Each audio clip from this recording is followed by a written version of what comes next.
Donald Trump supporter like I am, right? Obviously very excited about this. Let me tell you why you should be excited about Florida this morning. There's a New York Times Upshot poll out showing Mr. Trump ahead by 4%. There was also another poll that came out just the other day that had Mr. Trump ahead by 4% in Florida.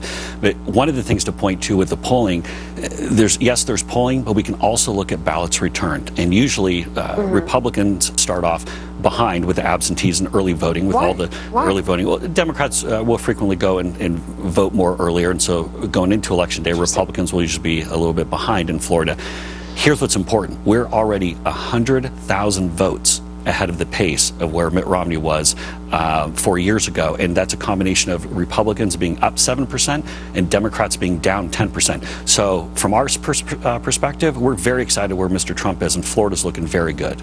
Let's talk a little bit about North Carolina. He is behind, as we said in our introduction, in North Carolina. We saw the governor on earlier today. He was saying that they have really struggled with Obamacare in their state, that he almost was, I think, had no providers this year. They were negotiating. Everybody wanted to leave the state because none of the insurers are making money at the same time. The premiums are skyrocketing. He's a Trump supporter, so he's incented to say this, but he thinks that Obamacare is a huge issue in his state and that bodes well for Trump as more people open up that premium for next year.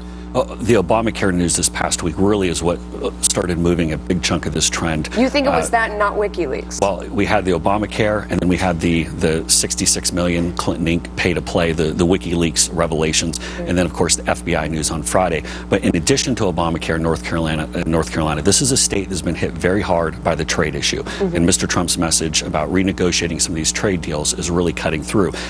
Going back to the point about early voting and absentees, though, in North Carolina, again, that delta of where we're at right now, we're 35,000 votes ahead of the delta of where it was 4 years ago. And so from our perspective, we're way ahead of the pace. And we see another polling showing the race much closer. The poll that you had put up actually was taken before this FBI news came out. But today,